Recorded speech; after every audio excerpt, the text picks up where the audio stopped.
So let's talk wedging for a little bit. In one of the previous videos, I was digging out reclaim from a bucket, and this is what was on the bottom. So it was clay that was semi-hard mixed in with semi-soft, and then it has had some slop down there too. So you can see the little mess right here, and getting that to come together. So wedging clay is a lot like kneading dough, if anyone's ever done both. It's eerily similar, right? So kneading the dough until it comes together is very similar to kneading or wedging clay until all of this slip gets worked in there. So instead of just going at it and slipping and sliding all over the place, let's say, for example, that we have a lot of wet worked in with the dry here. So how I like to do this is getting in there with your hands and working it in as you would a dough, right? So when things start to come together, you will not hear that, but let's just listen for a second. Lovely, isn't it? So I'm pushing my thumbs in, I'm grabbing, the outside with my fists. I'm working that moisture in, and eventually it starts to come together, right? So even if you're doing this on a wood table, even if you're doing this on the cement, right? The plaster is nice because it'll absorb that moisture and release. Then you can take your scraper here, move the rest off to the side, wedge that in, save it for later, right? So with this, depending on the consistency, right, you can do a couple things. If it's still too soft, you can make a long, ugly coil, place it up like this, what everyone lovingly calls rainbows, right? Because clay dries from the top down. It's a lot like how a candle burns. You can think of it like that, right? So with this being the highest point, this will dry the fastest as opposed to the bottom part here, right? So it'll dry from the top down. But this is feeling pretty good.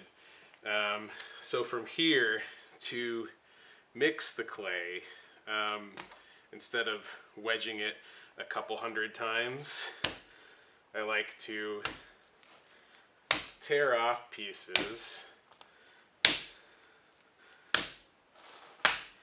and just slowly work it together.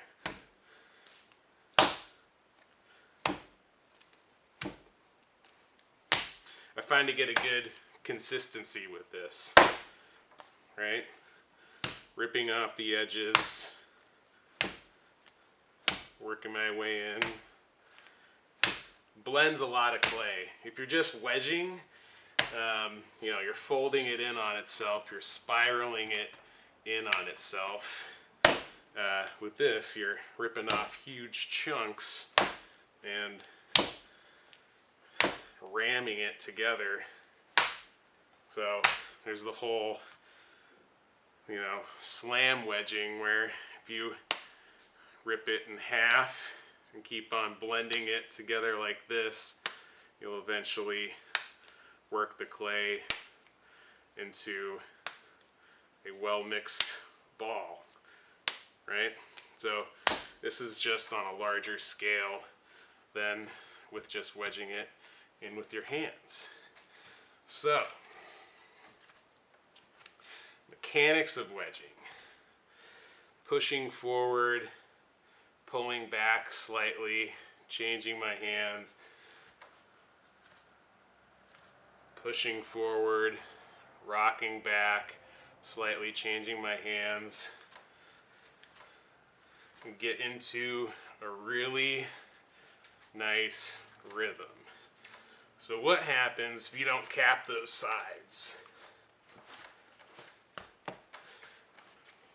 We'll push out the edges, right? That's okay.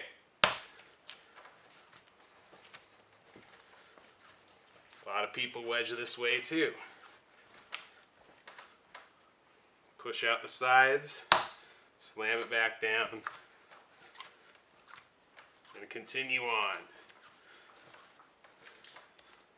I'm habitually become a spiral wedger. So with my right hand, I'm pushing forward, my left hand is capping here, and rocking back and forth, working on about 1/10, 1/8, 1/6 of the side of the clay, and pushing forward. You can get a really nice pattern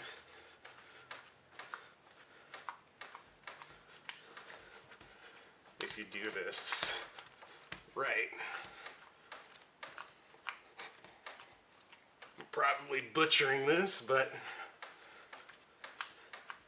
there we go.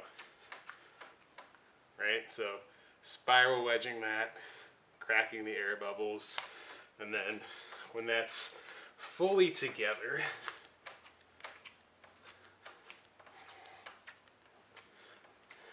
I can work it into a nice cone, and from there I can weigh out my clay balls appropriately. What I like to do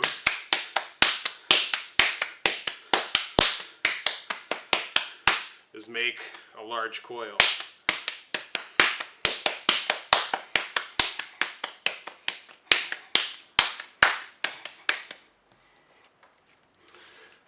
So from here, this is where I can make all the balls that I need for production.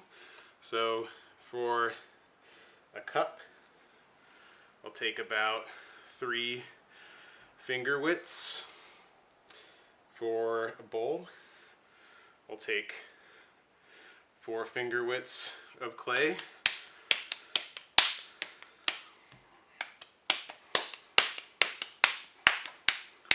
So the discrepancy is about a ½ pound, but a ½ pound works out to a sizable amount of clay, especially when working in like a production pottery setting, right? So I found this is what works for me. Give us a try, see if it works for you.